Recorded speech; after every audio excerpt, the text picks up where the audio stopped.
perlu diketahui manfaat daripada gurah ini luas sekali. Di antaranya ya, banyak saudara-saudara kita ini yang mengeluh suaranya tidak bersih. Mengeluh ketika berbicara ini sering disertai dengan suara serak. Sekali-sekali terasa ada suara slam yang mengganggu, sehingga suara itu tidak jernih.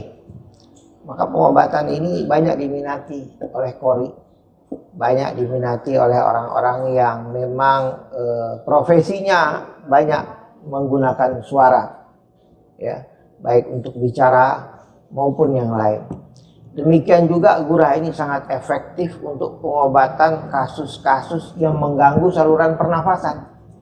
Misalnya seperti kasus rinitis alergika atau rinitis vasomotor. Nah, dikenal dengan kita itu biasanya orang kalau bangun pagi di waktu subuh bersin-bersin. Nanti ketika setengah 7, jam 7 matahari sudah mulai keluar, baru agak reda. Kemudian yang lebih buruk lagi daripada itu adalah kasus sinusitis. Sinusitis yang sampai terkadang, maaf, yang jeleknya ini, kalau cerita tidak enaknya ini ada sinusitis yang si pasien ini sudah sampai mengeluh bahwa kawan dekat dia, katakanlah kalau dia sudah berkeluarga, sudah menikah, suami istri, menceritakan bahwa napas pasangannya ini sangat mengganggu. Ternyata ketika dicek ke rumah sakit, ke bagian THT, di foto, ternyata memang di rongga sinus di belakang hidung kita ini ada rongga cukup besar, namanya rongga sinus maxillaris. Dan di atas ini, daerah frontal ini, di atas kedua alis mata kita ini, di belakang dahi kita ini juga ada rongga sinus, namanya sinus frontalis.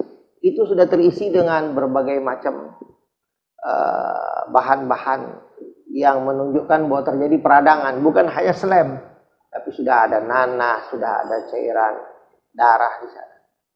Dan ini semua nanti akan keluar secara alami pada waktu pengeluaran gurah itu terjadi. Setelah sekian lama, cairan yang ada di dalam itu akan keluar sedikit demi sedikit. Dan perlu dipesankan, jangan orang yang digurah ini kepingin terburu-buru kemudian mengeluarkan dengan sengaja, dengan penekanan, dengan semprotan, atau diputuskan. Jangan, biarkan saja cairan itu keluar secara alami sampai sekian panjang, dia putus sendiri, kemudian dia keluar lagi. Nanti akan keluar, dia akan automatically berhenti sendiri. Dan biasanya itu durasi yang paling bagus berlangsung kurang lebih sekitar 2 jam. Ada yang merasakan sudah mengatakan mendapatkan pengobatan gurah dan puas, tapi ketika ditanya ternyata baru 1 jam, baru 1 jam setengah. Saya katakan sebaiknya jangan seperti itu. Kalau memang mau berobat dengan cara gurah, maka tuntaskanlah sampai 2 jam sehingga hasilnya bisa didapatkan maksimal. Insya Allah, semoga berguna. Subhanallah bihamdihi, subhanaka wa bihamdika, asyhadu an la ilaha illa anta, astaghfiruka wa atubu ilaik. Alhamdulillah, para santri sedang melaksanakan gurah KBRA.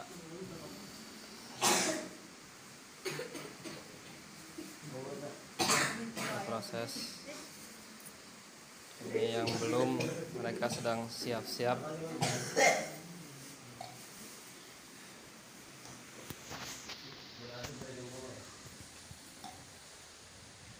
Ada yang sedikit keluar darahnya.